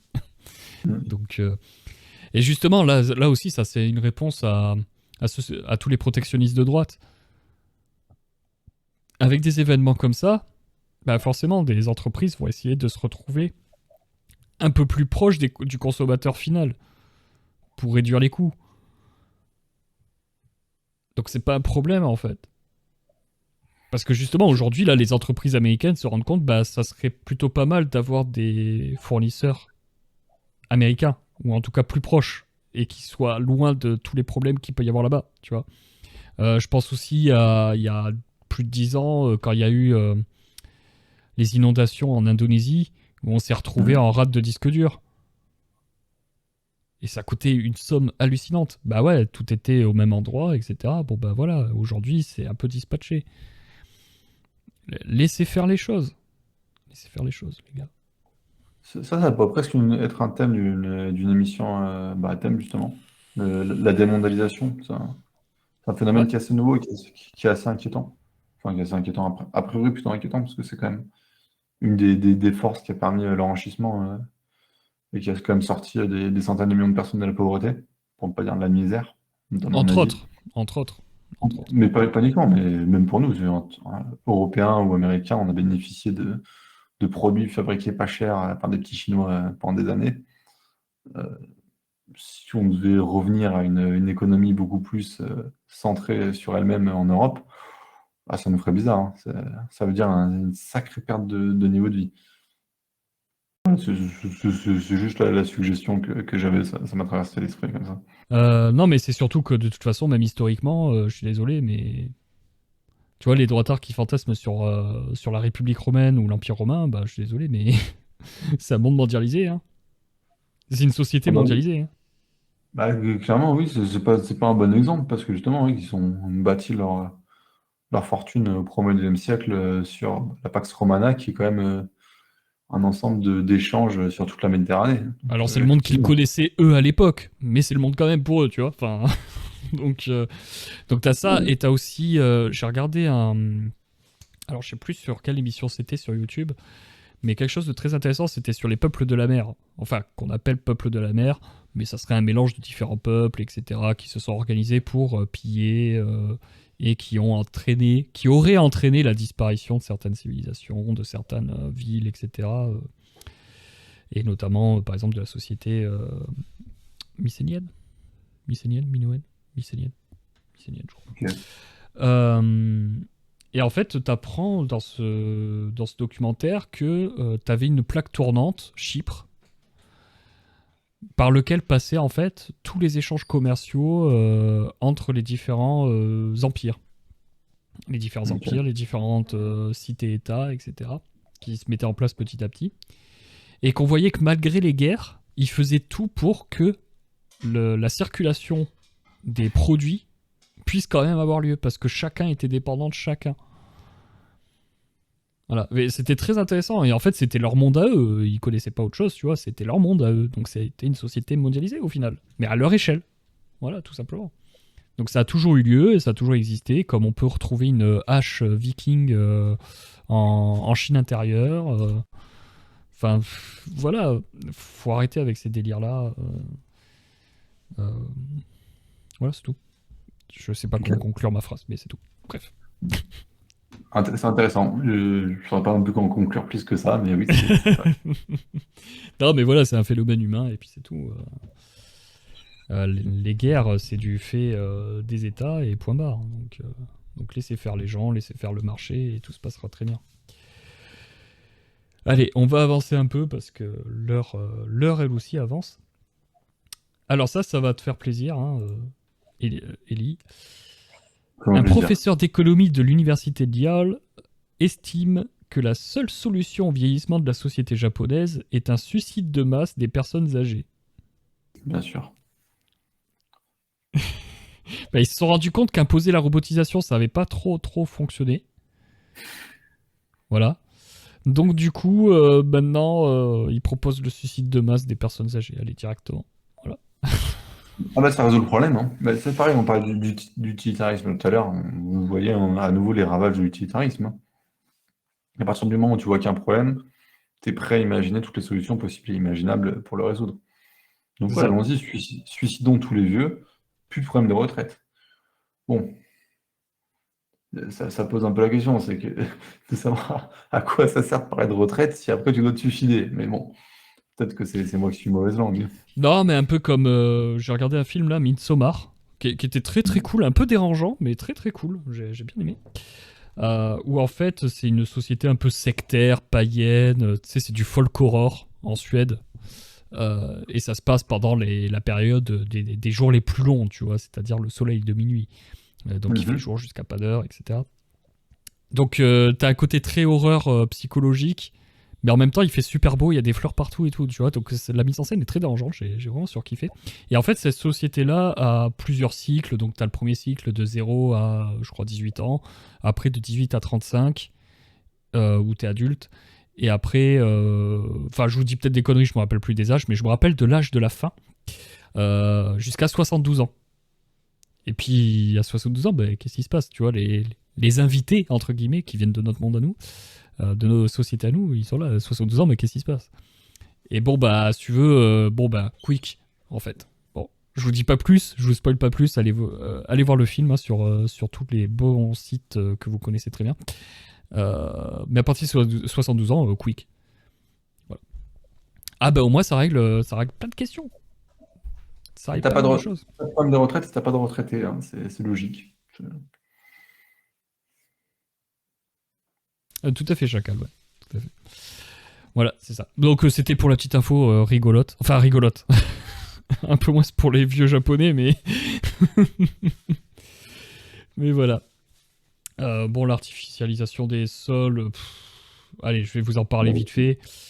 En fait, comme il y a un problème avec la réglementation nationale sur l'artificialisation des sols, il y a certains villages, certains bleds qui se sentent lésés parce qu'ils se disent on va plus pouvoir étendre notre commune en fonction des gens qui vont venir en fait. On va pas pouvoir densifier notre population. Et donc c'est un texte qui suggère de donner des dérogations aux communautés avec une enveloppe précise, d'un montant précis pour pouvoir artificialiser certains sols à certains niveaux, etc. Enfin tout un bordel. Tout un pataquès, ça va être une bureaucratie immonde, comme d'habitude. Mais laissez faire les communes, putain. Déjà, de base. De base. Non, mais laissez faire, laissez les villages grossir s'ils ont besoin de grossir, grandir si... ne pas grandir s'ils n'ont pas besoin de grandir, etc. Enfin, c'est en fonction des gens qui vont s'implanter. Alors oui, oh mon dieu, ça va détruire des zones humides. Mais qu'est-ce qu'on en a à branler, en fait, des zones humides? Et au pire, si vraiment ça t'inquiète, ces zones humides, achète-les. Waouh, c'est magique. Dans le monde libertarien, la propriété privée résout ton problème. C'est fou quand même. Quelque chose me dit que les gens qui se plaignent de ce genre de ce truc n'ont pas d'argent. Ou alors ils en ont beaucoup trop, ça permet de se poser des questions sur ce genre de truc, je sais pas. Je suis mitigé. Bah, t'as pas d'argent, tu te mutualises. Non, mais arrête, arrête. C'est pas le problème. Le, pro- le problème, c'est que ce qu'ils veulent, c'est imposer leur solution, mais sans en assumer les conséquences, tu vois. C'est la liberté sans la responsabilité. C'est je décide et tu t'y conformes parce que j'ai décidé. Et ils vont quand même pas mettre la main à la pâte. Même ils vont pas mettre leur propre argent là-dedans, tu vois. Ça me perturbe, je vois pas ta tête, du coup, je vois pas ce qui se passe. Non, je t'écoute et en même temps, j'essaye de surveiller mes ressources matérielles pour être sûr que le live puisse être assuré. Non, mais voilà, tu te mutualises. Là, tous les zadistes, ils se mutualisaient, ils achetaient le terrain et puis c'était réglé, quoi, tu vois, au lieu de casser les couilles à tout le monde. Enfin, je trouve ça hallucinant, en fait, que ça leur vienne pas l'idée. Mais oui, mais non, mais c'est vrai que la propriété privée, c'est pas bien. C'est la possession qui compte et tout. Enfin, ouais, allez, ta gueule. Bref. La dernière news, ça va être sur l'IA. L'Union européenne cherche à réguler l'intelligence artificielle à l'heure de ChatGPT. Le sort réservé aux robots conversationnels a fait l'objet de tensions à Bruxelles autour du projet du règlement AI Act. Blablabla. Le continent ambitionne en effet, alors moi ça me fait toujours rire de donner la prétention de l'action pour une abstraction comme l'Europe, mais bref. D'être le premier à encadrer ce vaste champ, jugé à la fois prometteur et porteur de danger, le succès de ChatGPT a ravivé les débats autour de ce règlement en gestation depuis plus d'1 an. Celui-ci est surveillé par OpenAI et les lobbies des géants du numérique. J'aime bien les lobbies du géant du numérique. C'est écrit par Le Monde. Alors que, après la Commission européenne et les conseils réunissant les États membres, c'est au tour du Parlement européen de rendre sa version du texte en mars. Blablabla, blablabla.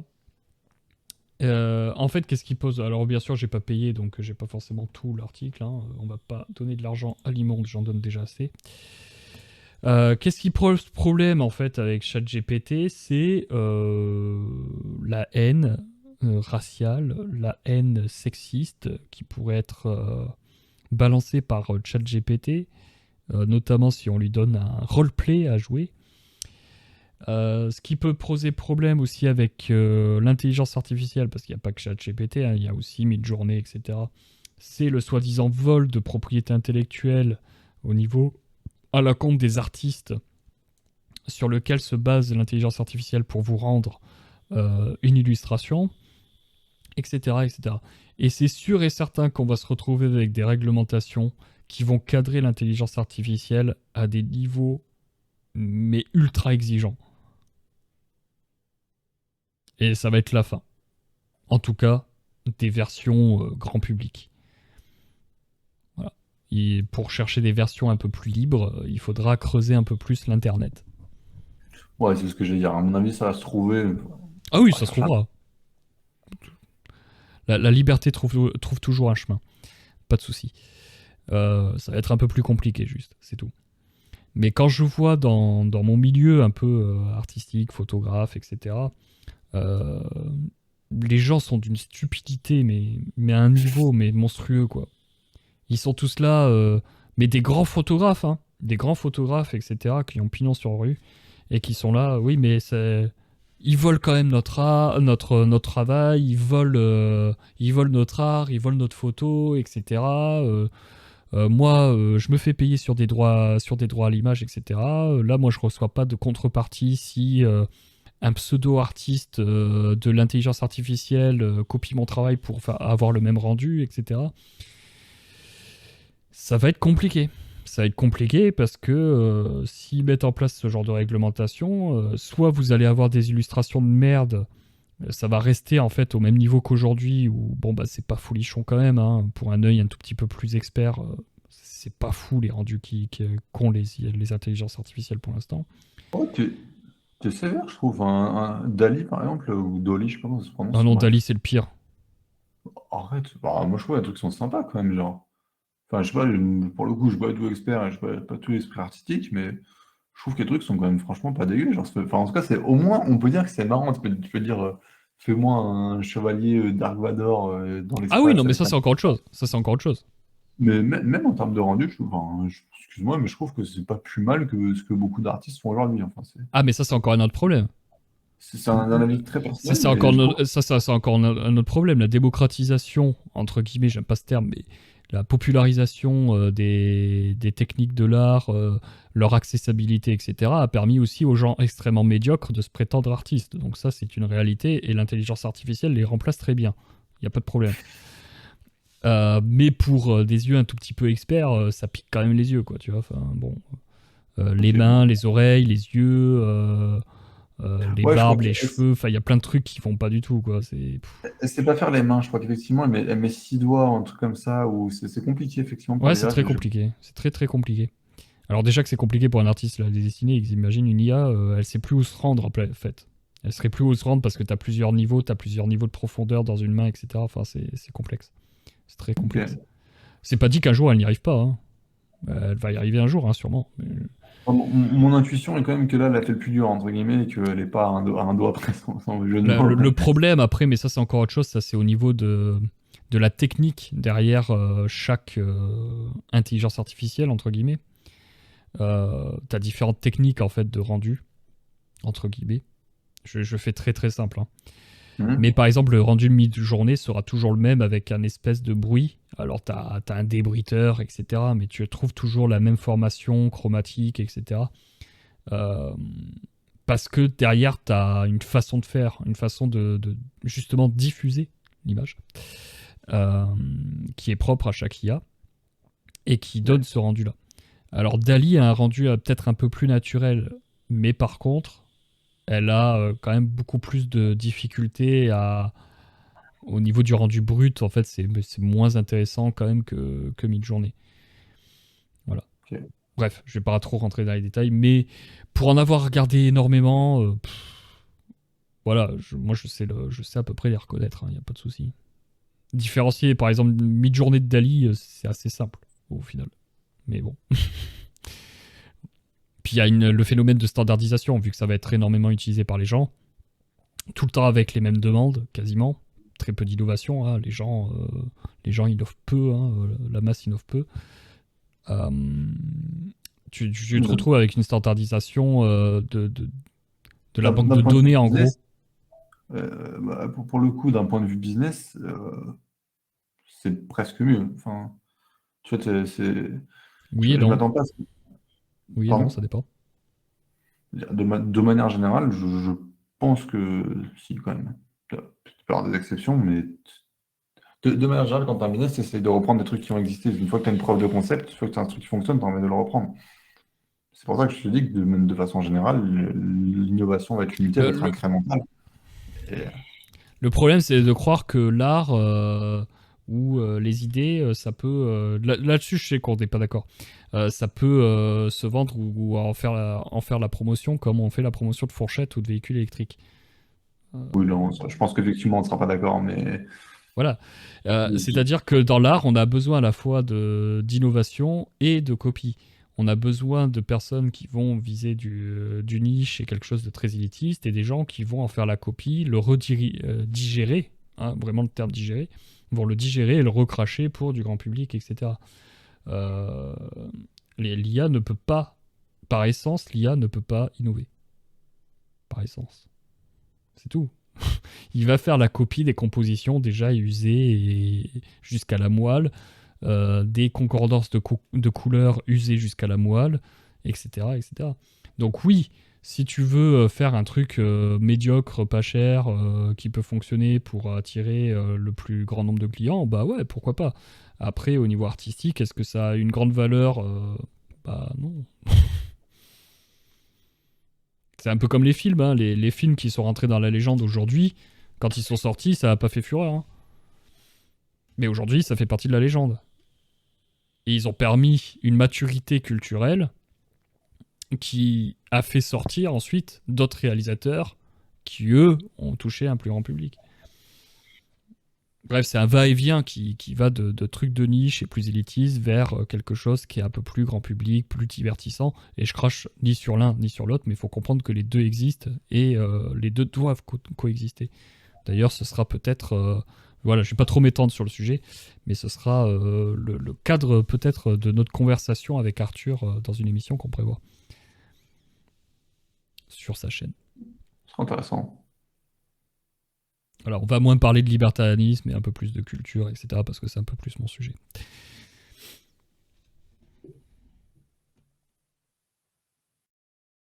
De même que YouTube est plafonné intellectuellement parlant avec leurs restrictions en tout genre. Ah oui, non mais ça c'est sûr, puis ça va être de pire en pire.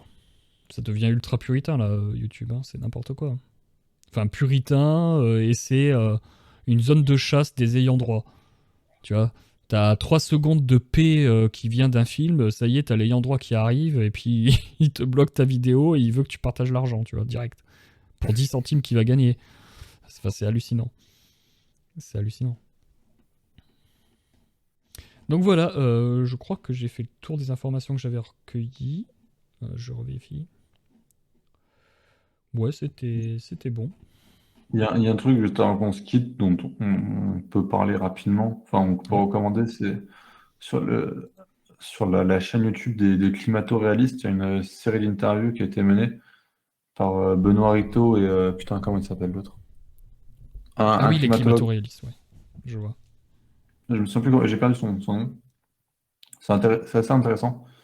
Parce que ça parle pas que de climat ou pas directement de climat. Enfin, ça parle évidemment de climat, mais de tout ce qu'il y a autour, ce qu'il y a avec. Mhm. Franchement, c'est assez intéressant. Quelle que soit votre opinion sur le sujet, je vous invite à aller voir. C'est, enfin, franchement, moi j'ai trouvé ça pas mal. Tu écoutes ça, tu fais autre chose en même temps, c'est pas mal. Ouais, je vais On regarder. parlait des trucs plafonnés intellectuellement sur YouTube, justement, ça je pense qu'on est quand même sur plutôt la fourchette haute que la fourchette basse. Et c'est assez intéressant parce que c'est quand même deux personnes, que ce soit Benoît Rito, comme la personne qui interviewe des scientifiques quand même de haut niveau. Benoît Rito étant mathématicien. Donc tu as un mathématicien qui discute avec un climatologue. Les deux approches se complètent assez bien. Et le climatologue, il est climato-réaliste, climato-sceptique, climato-convaincu. Je sais pas comment on Lui, appelle chaque camp, mais lui, voilà. lui, il est climato-sceptique, hein, ok, très, D'accord. très, très clairement. Il ne s'en cache pas d'ailleurs. Bon, lui, il se dit climato-réaliste. Bon, je ne sais pas quel terme reprendre, parce que évidemment, chaque terme est connoté. On n'est pas là pour avoir ce débat-là. Mais oui, oui, lui, il est clairement dans le camp de. Moi, je suis climato-exclu. Ouais, non, mais Je ne regarde plus la météo. C'est au jour le jour. C'était une boutade. C'était. oui, non, Fallait se marrer. j'ai bien compris. Ne t'en fais pas. Mais Et ouais, peut-être. c'était juste pour dire, voilà, quel que soit votre avis sur le sujet, généralement chez les libertins, il y a quand même beaucoup de gens qui sont assez sceptiques, hein, sur ces questions-là. Donc c'est aussi pour ça que je le dis, parce que ça peut, je pense, intéresser. Alors, tu vois, moi, je dois dénoter chez les libertariens parce que, tu vois, par exemple, le gros vide, bon, bah, moi, je suis plutôt du camp des gens qui étaient vaccinés, etc., tu vois. Et par choix, hein. Et même au niveau du climat, voilà, moi, j'ai plutôt une croyance, hein, je vais pas dire une conviction parce que j'ai pas creusé plus le sujet qui ne m'intéresse pas forcément, mais une croyance plutôt portée sur ouais, c'est pas ouf quoi. Ce qu'on a fait, c'est pas génial. Mais, euh, mais je ne confonds pas mon opinion avec le droit et je pense très sincèrement que la liberté, le capitalisme permettra de régler ces questions bien mieux et là, c'est une question performative aussi, hein, un pacte de principe, mais tout simplement, l'État ne résoudra rien, bien au contraire, hein. Il va nous limiter, il nous limite déjà dans cette recherche de solutions. Si solution, il doit y avoir. Et moi, je pense qu'il doit y en avoir. Mais c'est mon avis, et je confonds pas les deux. Ouais, moi j'aurais plutôt tendance à avoir l'avis inverse. Enfin, je considère qu'on fait des modèles avec à partir de choses qui ne sont pas modélisables, qu'on fait des probabilités à partir d'espaces qui ne sont pas probabilisables non plus, etc. Donc c'est pour ça que je suis un peu dérangé sur la question, c'est pour ça que ce genre de vidéo m'intéresse et c'est pour ça que je l'ai partagé, parce que je pense qu'il y a des réflexions à ça, Ah, sur le mais sujet après, qui sont. attends, je précise quand même. Parce que je suis plutôt convaincu par certaines choses au niveau des alertes climat, mais c'est pas pour les mêmes raisons. Et c'est pas sur les mêmes choses. Tu vois. Bref, c'est complexe. Enfin voilà, bref, on peut conclure. C'était juste pour, voilà, pour alerter sur le sujet. Je pense qu'il y a des gens que ça peut intéresser. Allez-y, jetez Ouais. un œil, vous allez voir, c'est pas mal. Encore une fois, quelle que soit l'opinion préconçue, enfin, que vous avez sur le sujet, a priori. Ok. Voilà. L'équilibre viendra de lui-même avec ou sans nous. Peut-être. Enfin, on n'en sait rien. C'est quoi l'équilibre? Quel équilibre à rechercher? Tu vois, c'est pareil sur la biodiversité qu'il faudrait sauvegarder. Ouais, mais moi, j'ai pas envie de sauvegarder telle espèce de grenouille qui me casse les couilles quand je vais dans les bois, tu vois, par exemple.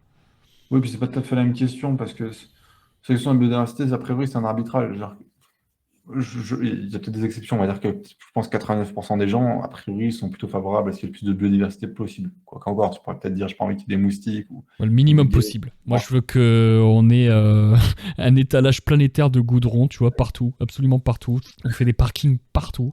Et voilà. Non, mais tu vois, a priori, tout le monde ou presque est d'accord pour dire que c'est mieux s'il y a un peu plus de diversité, de biodiversité, etc.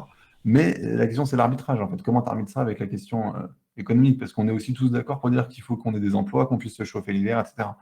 Donc, c'est pour moi pas encore une question différente de celle du climat, pour lequel il n'y a pas nécessairement d'arbitrage à avoir. Tu vois. Tu- Enfin, il peut effectivement y avoir la question, si tu pars du principe qu'il y a un problème entre l'arbitrage entre la question économique et celle du climat, mais tu as aussi, pour moi, et je ne suis pas climatologue ni rien, mais ça ne m'empêche pas d'avoir une croyance sur la question, qui est de dire est-ce que vraiment il y a un souci ou pas? Est-ce qu'il y a vraiment besoin de faire cet arbitrage ou pas? Il y a deux niveaux pour moi sur ce sujet. Bon, enfin bref, on ne va pas épiloguer pendant des heures. Ça, pour le coup aussi, ça pourrait être l'objet d'une émission. Et je pense que Stéphane pourrait être intéressé parce que lui aussi, je sais qu'il a une certaine conviction sur le sujet. Oui, tout à fait. Non, mais après, tu vois, par exemple, le recul des glaciers, le recul de la banquise, etc., bah, c'est quand même des questions qui peuvent interpeller. Enfin, en tout cas, moi, personnellement, ça m'interpelle, ce genre de sujet. Et c'est vrai que c'est un sujet auquel il faudrait répondre. Mais moi, je pense, contrairement à tous les écolos communistes, bah, que le communisme, en fait, c'est le pire truc qui pourrait arriver à la banquise, justement. Ah oui, Que- ça c'est encore un troisième niveau de réflexion qui est de dire est-ce que les solutions qu'on nous propose ne sont pas contre-productives? Parce Au contraire, qu'effectivement, moi, je pense que le libéralisme, le capitalisme et même le technolibéralisme est la solution. Le fait d'envoyer des verges sur Mars pour coloniser cette planète est la solution. Enfin, et une des solutions intéressantes. Le fait d'avoir limité le nucléaire comme on était en train de le faire, puis là on refait marche arrière. Mais le nucléaire, la fusion nucléaire est l'une des solutions qui nous permet de trouver ensuite des énergies encore plus rentables que la fusion nucléaire. Peut-être autre chose qu'on ne connaît pas encore, mais pour ça il faut le découvrir, et pour le découvrir il faut faire les recherches, pour faire les recherches il faut le capital, étrangement. Puis il faut avoir une incitation à faire cette recherche, donc il faut avoir cette liberté sur le marché pour faire cette recherche là, mais pas que sur l'énergie, sur plein d'autres sujets. Et donc envoyer des vierges sur marge. Désolé, j'étais obligé de la lire, elle est drôle. Donc, toutes ces solutions-là de recherche, d'innovation, de recherche de nouvelles énergies, de nouveaux moyens de locomotion, etc., ça ne se fait pas dans un cadre bureaucratique, administratif. Ça ne se fait pas dans un cadre où tu vas être peut-être bientôt obligé de faire une loterie pour accéder à une voiture électrique, putain de merde. Ça se fait dans un cadre où tu as un incitatif à faire du profit, putain. C'est tout. Et c'est simple à comprendre. Si moi, personnellement, j'ai réussi à le comprendre, tout le monde peut le comprendre, putain. Enfin, je trouve ça hallucinant, en fait. Que des choses aussi simples, aussi sensées, ont du mal à s'imprimer. Tu vois ce que je veux dire? Voilà. Là, bientôt, on va assister au départ du Starship d'Elon Musk, hein, peut-être, normalement. En tout cas, c'est bien parti pour, là. Bah ça c'est parce que l'espace s'est ouvert aux entreprises privées, c'est pas parce que la NASA a fait des efforts. La NASA est en retard sur son programme, putain. Pour tous les geeks de gauche là, ça devrait vous parler normalement ça. Mais bizarrement non, tu sais, œillère. Voilà. Je ne vois que ce que j'ai envie de voir. Voilà, c'est le mot de la fin, c'est triste. Mais c'est comme ça. En tout cas, moi personnellement, je suis convaincu par quelques arguments comment on peut dire ça, de ceux qui alertent sur des problèmes climatiques ou de biodiversité. Il y a certaines choses qui me semblent tout à fait probantes. Pas toutes. Mais ça, pour moi, ce sont des questions qui se régleront juste par la libre négociation entre les gens, etc. Et de toute façon, rien ne justifie le fait qu'on agresse les gens. Point.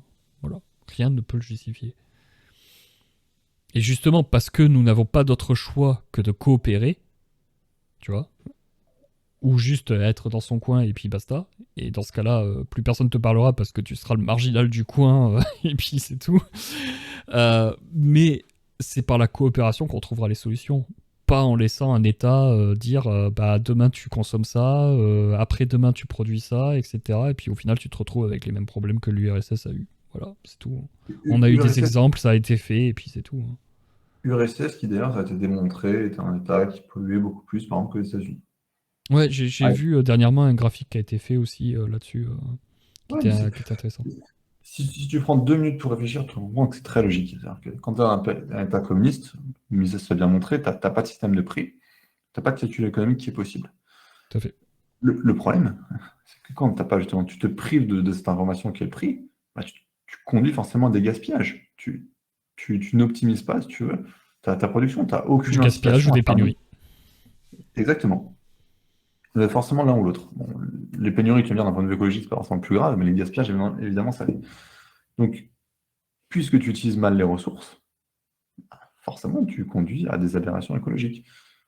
Et ça a été documenté aussi par les historiens, ça. C'est-à-dire que les bureaucrates qui cherchaient à produire, comme ils n'avaient pas d'incitation à faire mieux, ils mentaient toujours, ils demandaient plus au cas où, parce que c'était plus facile.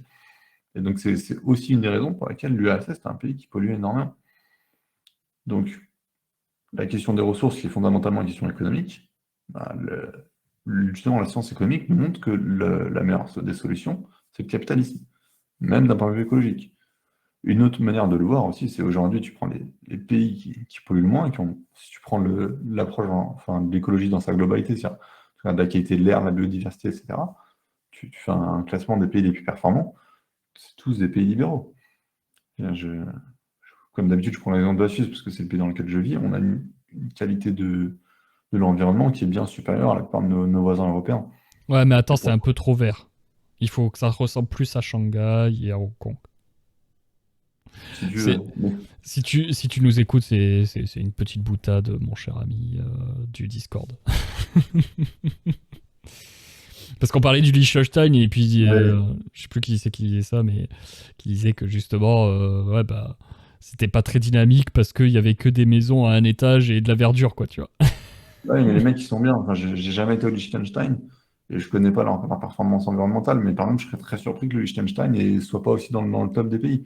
Ouais. Parce que ce que les gauchistes. Et par contre, il fait partie, je crois, il est second du classement au niveau industriel. Hein. Voilà. Je sais pas, hein, moi je dis ça comme ça, tu vois, c'est intéressant. Hein, parce que les gauchistes oublient un constat assez simple, c'est que pour te préoccuper de l'environnement, il faut d'abord que ton assiette soit pleine. Quand tu crèves de faim, tu n'en as rien à foutre. Donc la première étape, c'est de nourrir les gens, c'est de les loger, etc. Et ça, c'est les pays développés qui le font. Donc tu es obligé d'avoir un certain niveau de développement économique. Et qu'est-ce qui permet d'avoir un certain niveau de développement économique? C'est un certain degré de libéralisme économique. C'est pas beaucoup plus compliqué que ça. Tout à fait. En Afrique, les mecs qui crèvent de faim, ils en ont rien à foutre de sauver la planète. Ils sont là. Tu regardes comment est-ce que je vais survivre demain? Tu te poses pas la question dans 300 ans, est-ce qu'il y aura encore des grenouilles qui vont peupler l'Amazonie? Enfin, c'est sûr que quand tu dois aller marcher 10 km pour récupérer de l'eau... Exactement. Il y a des priorités. Enfin, c'est ça. Donc bref, embrassez la liberté, embrassez le capitalisme et vous verrez, tout ira beaucoup mieux. Et nous serons tous dans des colonies spatiales par-delà les anneaux de Saturne. Elles protégeront la biodiversité saturnienne. Voilà. Non, mais regarde, on veut protéger la biodiversité, mais moi je veux pas protéger la biodiversité. Je veux la faire exploser. Dans le sens, tu vois, procréer le plus possible, tu vois. Voilà. Démographique du terme, oui. Ouais, dans le sens démographique. C'est ça. Donc moi, je veux balancer, en fait, toutes ces grenouilles chiantes ici, je veux les balancer sur Mars. Voilà. Et faire en sorte que ça pullule. Tout simplement. S'il vous plaît, donnez un max à Radio Libertarien pour que Adam puisse construire une fusée pour aller faire un élevage de grenouilles mutantes sur Mars. Là, je le proposerai à Starship, tu vois, que j'ai mon petit caisson à grenouilles. Et puis voilà, on fera nos expériences là-bas. Ou sur des salamandres, comme ça, c'est un peu plus en rapport avec le serpent libertarien. Parce que la grenouille, bon. Hein. Bref. J'avoue, je vois pas, mais je te fais confiance. Bref, écoutez, sur ce, si vous n'avez pas de questions, etc. Alors, il y a juste Bladjo qui nous dit les expériences agricoles des débuts de la Chine communiste, j'ai rien lu d'aussi fou. Voilà, bah oui. Hein. C'est bizarre, à chaque fois que ça a été testé, à chaque fois c'est... Mais bon, c'était pas le vrai communisme, on nous dit. Donc, sur ce, bah, je vous laisse. Moi, personnellement, je vous donne rendez-vous très bientôt sur la chaîne d'Arthur Homines, parce que je pense que ce sera une émission enregistrée, hein, ce sera pas un live, où on parlera de culture, etc. Sinon, bah, vous me retrouverez sur Telegram. et bientôt sur Patreon. Hein. Je suis en train de fignoler la 3e partie de ma nouvelle. Donc n'hésitez pas à y aller. N'hésitez pas à rejoindre la communauté Discord Radio Libertarien. On s'y amuse bien. Voilà. Je reprends cette phrase-là de la dernière fois. Je la trouve pas mal. Ça fait une petite rime. Ça fait un peu élite. Et poète. Et sinon, nous, on se retrouve bientôt. Alors, pas la semaine prochaine, pour l'instant, il n'y a rien de prévu. Donc, ça sera dans 2 semaines pour une nouvelle revue d'actualité. À part si quelque chose se programme d'ici là. Voilà. Donc, je vous souhaite à tous une bonne soirée. Bonne soirée à toi, Ellie. Et puis, à très bientôt. Ouais, bonne soirée tout le monde. Ciao, ciao.